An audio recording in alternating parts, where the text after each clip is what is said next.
In the 41st millennium, the most terrifying weapon ever created by humanity is not a virus bomb. It is not a fleet of warships. It is a single, inescapable sentence: innocence proves nothing. We look at the Inquisition of the Imperium of Man and we see absolute tyrannical madness. But what if I told you that in a universe of invisible gods and literal demons, this horrifying madness is the absolute only logical way to survive? To understand the terrifying necessity of the Inquisition, you must first completely discard your modern, comfortable understanding of what a crime actually is. In our reality, a crime is a physical act. You steal, you murder, you betray your nation with physical weapons and spoken words. We judge humans by the actions of their hands. But in the nightmare universe of Warhammer 40,000, the physical realm is inextricably linked to the immaterium, the warp. The warp is not an empty dimension of space.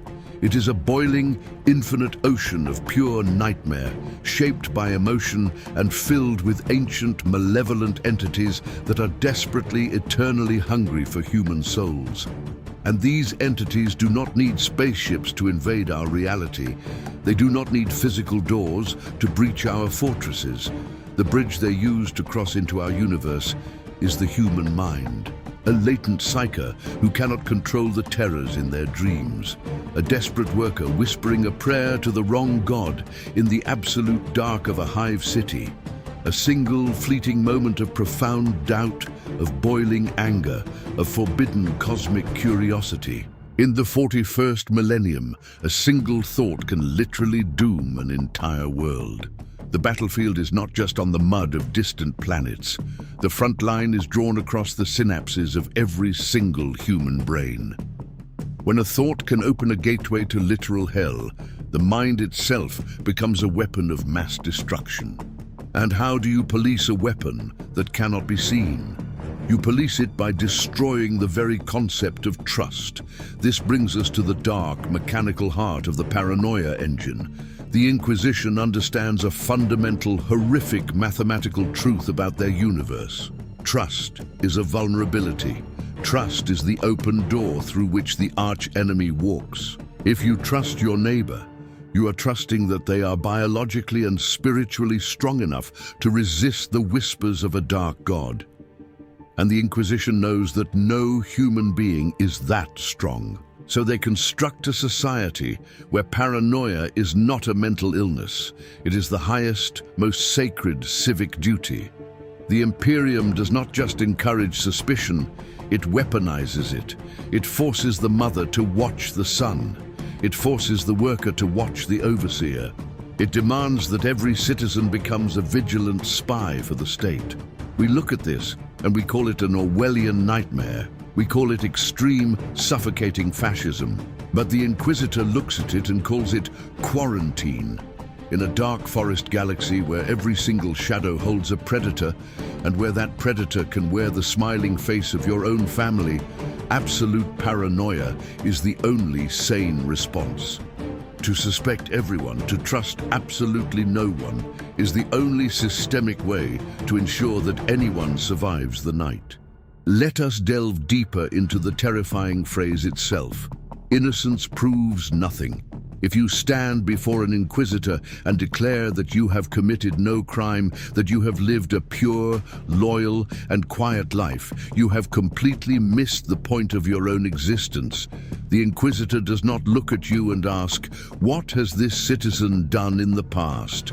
They look at you and ask, "What is this citizen capable of doing in the future if the darkness finds them?" Your innocence is utterly irrelevant to them. Your innocence might simply mean that you are an undiscovered vessel. It might mean that the corruption inside you is simply dormant, waiting for the perfect moment to bloom into a catastrophic betrayal. Innocence does not save you, because in the eyes of the Inquisition, your innocence is simply guilt that has not yet had the opportunity to express itself. This is the horrifying arithmetic of the Purge.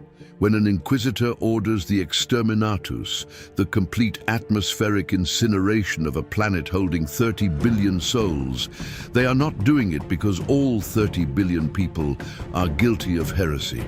They do it because they cannot be absolutely mathematically certain that even one of them isn't corrupted.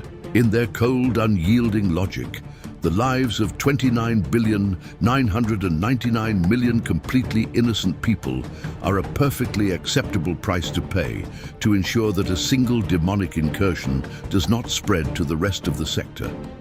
It is the trolley problem expanded to a galactic scale, where pulling the lever means burning a world to ash so the universe can keep spinning. We are so remarkably quick to judge the Inquisitors. We view them from our comfortable reality as sadists, as power-hungry zealots who take sick pleasure in the torment of the innocent. And while some certainly fall to that madness, the true, profound tragedy of the Inquisition is much deeper. To be a true servant of the Holy Orders is to accept a burden so crushing, so absolute, that it shatters the human soul. They are the men and women who must stare directly into the howling abyss of chaos, understand its absolute mind-breaking horror, and then make the conscious, agonizing decision to become monsters themselves in order to fight it. They must violently tear the empathy from their own chests. They must look at a crying, terrified child and see only a potential host for a plague demon. They must order the brutal execution of their own loyal, courageous soldiers simply because those soldiers witnessed an enemy they shouldn't have seen.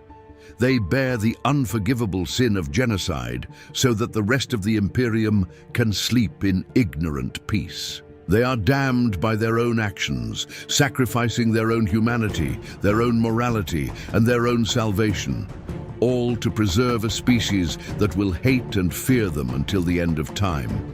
They have chosen to become the nightmares that stand between humanity and the absolute dark. When we pull back and look at the entirety of the Imperium of Man, we see a bloated, decaying, hyper-violent regime drowning in its own blood.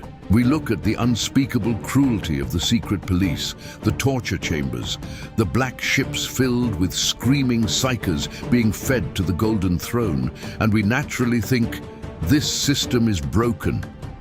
We think that humanity has simply lost its way, that this is a colossal tragedy of a government gone completely mad over 10,000 years of endless war. But that is the final, most terrifying philosophical truth of Warhammer 40,000. The system is not broken. It is functioning exactly as it was designed to function. The cruelty is not a glitch. The cruelty is the operating system. The paranoia is the structural foundation that holds the incredibly fragile walls up against the storm. A regime built on the edge of a literal hell requires absolute, unquestioning, unbreakable submission. If the Inquisition became kind, if they became tolerant, if they paused to value individual human rights or required evidence before a purge, the Imperium would not last a single decade. It would be consumed from the inside out by the very demons it refused to suspect. The Imperium must be a monster because it is trapped in a room with gods who want to eat it. When we stare into the cold, unblinking eyes of the Inquisition, it forces us to ask a terrifying, existential question about the very nature of survival. What happens when simply staying alive becomes the ultimate justification for any atrocity? For 10,000 years, the Paranoia Engine has held the Imperium together. They have survived. They have outlasted gods and alien empires and the dying of stars. But look at what they have built to achieve that survival. They have created a prison built not of iron bars, but of weaponized faith, of infinite, grinding, inescapable fear. It is the perfect, unbreakable cage where you are the prisoner, the guard, and the executioner all at once. Innocence proves nothing, because in a galaxy where existence itself is a war, innocence is just a luxury that no one can afford. Did they defeat the darkness? Or did they simply build a machine to trap the human race inside the darkness forever?